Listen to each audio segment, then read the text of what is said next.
నమస్తే, welcome back to Americana vlogs. Time is 7 PM.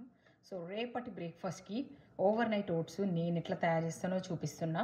ఇదైతే almond milk కాస్కోలో దొరుకుతుంది మాకు. ఇది ఆర్గానిక్ అంటాడు. దీంట్లో ఇంగ్రీడియంట్స్ మూడే: ఫిల్టర్డ్ వాటర్, ఆర్గానిక్ ఆల్మండ్స్, తర్వాత హిమాలయన్ పింక్ సాల్ట్. ఓకే, ఇది తర్వాత ఇది కూడా నేను కాస్కోలోనే తెచ్చిన ఊరికే ఫ్లేవర్ కోసం అనమాట. ఇదేంటంటే ఇది కూడా ఓట్స్. దీంట్లో కొంచెము రాస్బెర్రీ పౌడరు, తర్వాత కేన్ షుగరు, కొంచెం చియా సీడ్ అన్నీ ఉన్నట్టున్నాయి దీంట్లో. Strawberry powder, over night vote and chia berry fairy. మెయిన్గా నేను ఉపయోగించేది ఇదన్నమాట. ఈరోజే ఇనాగ్రేషన్ ఒక ప్యాకెట్ అయిపోయింది. సో ఇది కాకుండా ఇంకా ఏం నానబెడతా అంటే ఇవ్వండి రైజిన్స్. మీరు బ్లాక్ రైజిన్స్ వేసుకుంటే ఇంకా హెల్దీ. ఇది అండ్ ఇంకా కొన్ని ఎక్స్ట్రాగా చియా సీడ్స్. ఓకే, ఈ చియా సీడ్స్ కూడా మనం నానబెట్టుకోవచ్చు ఎక్స్ట్రా. ఇది కూడా కాస్కోదే ఆర్గానిక్ చియా సీడ్స్. సో ఇప్పుడు చూసుకుందాం, కలిపేసుకుందాం క్విక్గా. ఏంటంటే రెండు కాదు యాక్చువల్లీ 3-4 రోజులు బ్రేక్ఫాస్ట్ 5 minutesలో అయిపోతుంది. 3-4 రోజులు అనమాట, రైట్? సో అంతకంటే ఏం కావాలి? ఇడ్లీ దోశలు అయితే అంత తొందర కావు కదా, అందుకని సో ఒక కప్పు కొలత మీరు తీసుకోవచ్చు కావాలైతే. నాకైతే అన్నీ కడగడం అలవాటు. ఒక కప్పు.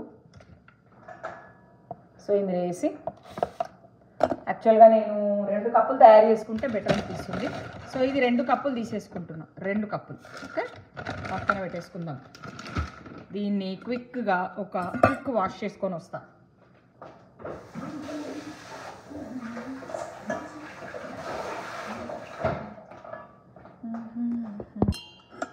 సో క్విక్ వాష్ అయిపోయింది. జస్ట్ ఒకటేసారి వేసేసుకుందాం ఇలా ఓట్స్ అన్నిటిని.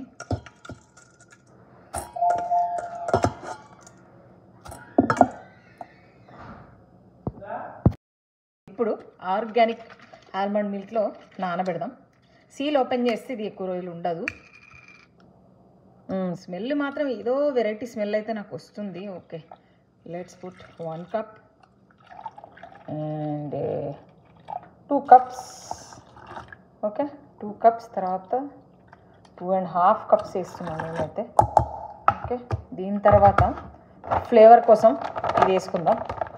ఫ్లేవర్ కోసం కొంచెం ఒకటి ఉంది ఇవ్వండి, ఊరికే ఫ్లేవర్ అంతే. ఓకే, దీనికి అడగలేను, దీనికి అడిగితే ఫ్లేవర్ మొత్తం పోతుంది. సో అయిందా? తర్వాత కొన్ని రైజిన్స్ ఎన్నంటే అన్నీ వేసుకోవచ్చు, మీ ఇష్టము. నేనైతే గోల్డెన్ రైజిన్స్ వేస్తున్నా. ఇవి కూడా అడుగుతాను నేనైతే.